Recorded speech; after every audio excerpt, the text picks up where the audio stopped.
ভবিষ্যমালিকা গ্রন্থে কলিযুগ শেষ হওয়ার বিষয়ে অনেক ভবিষ্যদ্বাণী করা হয়েছে। এ বিষয়ে আমার অন্যান্য ভিডিওতে আপনারা হয়তো অনেক কিছু জেনেছেন। ভবিষ্যমালিকা অনুযায়ী খুব শীঘ্রই কলিযুগ শেষ হয়ে যাবে। শুধু তাই নয়, 2026 সালে জলপ্রলয় এবং বিশ্বযুদ্ধ শুরু হওয়ার কথা বলা হয়েছে। পুরীতে অবস্থিত ভগবান জগন্নাথ দেবের মন্দির এই জলপ্রলয়ের ফলে ডুবে যাবে। ভবিষ্যমালিকাতে এমনই ভবিষ্যদ্বাণী করা হয়েছে।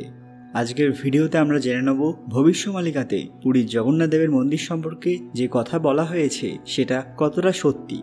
ভিডিওতে এগোনোর আগে সবাই কাইন্ডলি আমাদের চ্যানেলটি সাবস্ক্রাইব করে নেবেন। সবাই কমেন্টে জয় জগন্নাথ লিখতে ভুলবেন না। সকলকে পুরাণ কথা নতুন একটি ভিডিওতে স্বাগত। আজকে আপনারা জানবেন জগন্নাথ মন্দিরের ভয়াবহ ভবিষ্যদ্বাণী। গুরু অচ্যুতানন্দ দ্বারা রচিত ভবিষ্যমালিকা গ্রন্থ অনুসারে বর্তমান সময়ে মানুষ নিজের জীবনে খুব কঠিন পরিস্থিতির সম্মুখীন হচ্ছে। কলিযুগের 4টি ভাগের মধ্যে কেবলমাত্র একটি ভাগই অবশিষ্ট রয়েছে। কলিযুগের অন্তের সঙ্গে এই সময়ও শেষ হয়ে যাবে।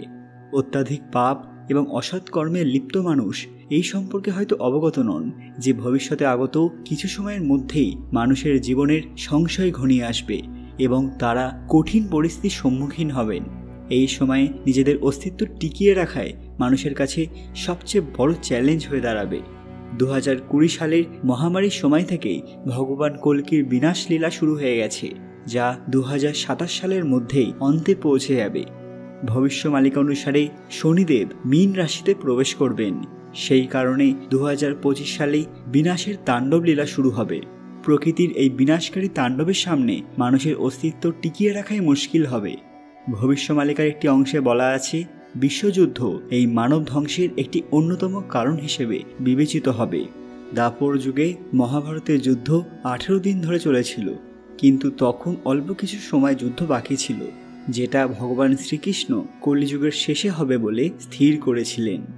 ভবিষ্যমালিকা অনুসারে মহাভারতের সময়কার সকল যোদ্ধাদের পুনর্জন্ম এই কলিযুগেই হয়েছে। এদের মধ্যে সেই 5 মহাযোদ্ধাও রয়েছেন যারা বিশেষ কোনো কারণবশত তখন তাদের যুদ্ধের ইচ্ছে পূরণ করতে পারেননি।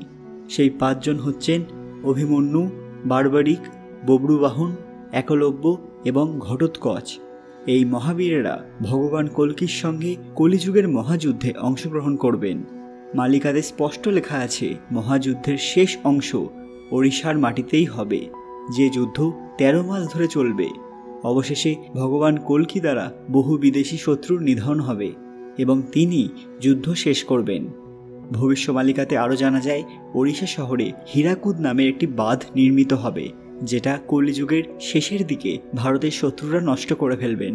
এই বাঁধ ভেঙে যাওয়ার ফলে ওড়িশার 6টি জেলা জলমগ্ন হয়ে যাবে। এই ভবিষ্যদ্বাণীটি সত্যি হতে দেখা যাচ্ছে। 1948 সালে ওড়িশায় হীরাকুদ নামের একটি বাঁধের নির্মাণ কাজ শুরু হয়েছিল, যেটা 1953 সালে শেষ হয়েছে। 1957 সালে জানুয়ারি মাসে তৎকালীন প্রধানমন্ত্রী পণ্ডিত জওহরলাল নেহেরু এটির উদ্ঘাটন করেছিলেন। ওড়িশার মহানদীর ওপর এই বাঁধ নির্মিত হয়েছিল। এটি লম্বায় 26 কিলোমিটার এবং পৃথিবীর সবচেয়ে লম্বা মনুষ্য নির্মিত বাঁধ। 2024 থেকে 25 সালের মধ্যেই পৃথিবীর মানুষ এই বাঁধ সম্পর্কে ভবিষ্যদ্বাণী সত্যি হতে দেখবে।